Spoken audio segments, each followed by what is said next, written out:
So I'm going to tell you about some online tools which I have used in the past and became especially useful during COVID.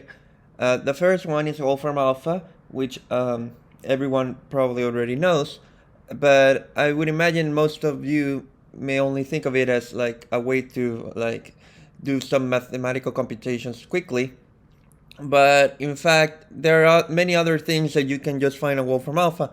So one of my favorite examples to do in 251 after you study curves is to show them this thing on Wolfram.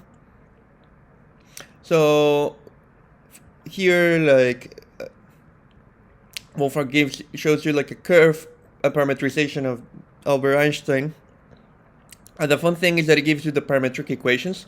So if you look at the expression for x of t, it is a quite complicated expression, and students always like find it amusing. You can also point out at the fact that in this expression, what you see essentially are trigonometric functions. So in fact, you can even bring this up in a pre-calculus class if you want some motivation for why spending so much time studying sine and cosine. And here is y of t. And like you can also point out other things like that the frequencies or the arguments are like kind of always like nice numbers, and it's not like pi times t or things like that. So it's like a nice preamble to some sort of Fourier analysis. And you can do it for, I mean, many other important people. It's not just Einstein that appears on this thing. Wolfram Alpha also has like a companion, which is a Wolfram demonstrations project. And again, like they have many, depending on the topic, they have many interesting apps.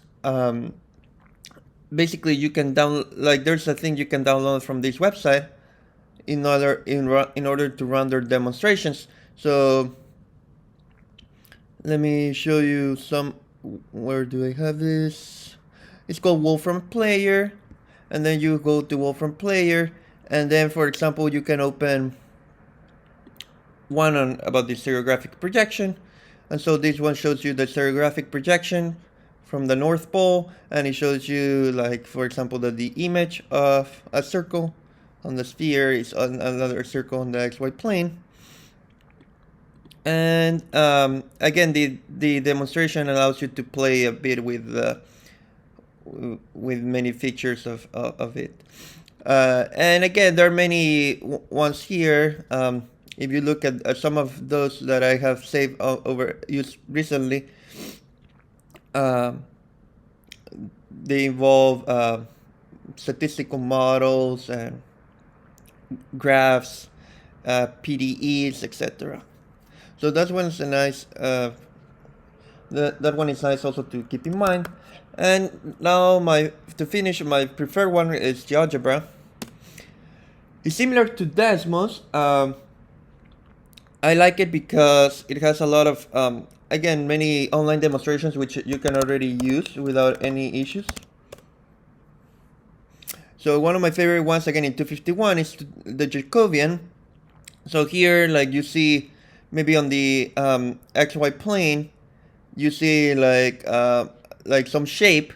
And the point of the Jacobian, as we know, is to make a change of variables that will make this region look more as rectangular as possible in a way, or easier to work with, which is kind of this square on the left hand side. And so as maybe, okay, good.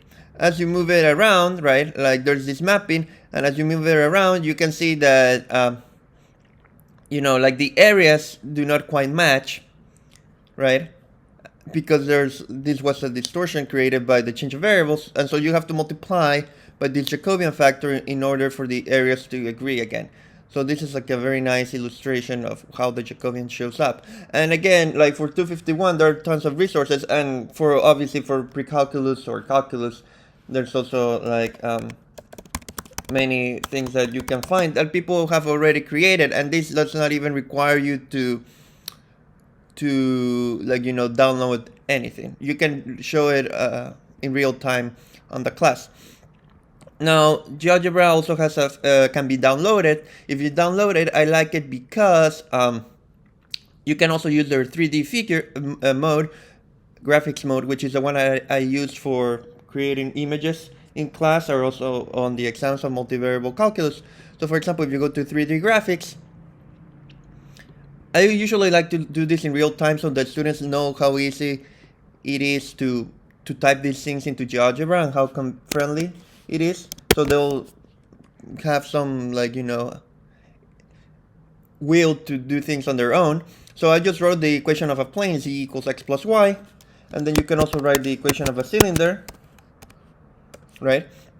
And so it's clear that there's the two surfaces intersect, and you can ask, well, what's the parameterization, right? That's something one finds in Calc 3.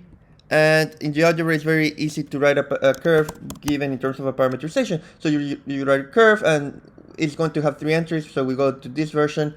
So it should be something like cosine of t, sine of t, cosine of t plus sine of t, and then the parameter variable is t, and then the start value is 0, and the end value is 2 times pi. And that's how you end up with parameterization for this curve of intersection. And again, you can also use it for parameterizing surfaces. Just to show you, you just type surface, and it's similar to the case of the curve, but it now depends on two variables, u and v. So now you have to specify the parameters for u and v. And then, since you can move around easily, it's not too complicated. You just take a screenshot, and that's how you get your image. So for like 3D things, I don't know if Desmos has this feature, but at least Geogebra is like a very nice one that you can do. Also has like options for like vector geometry, and other things like that. So okay, I think let me see, I'll finish here. Thank you.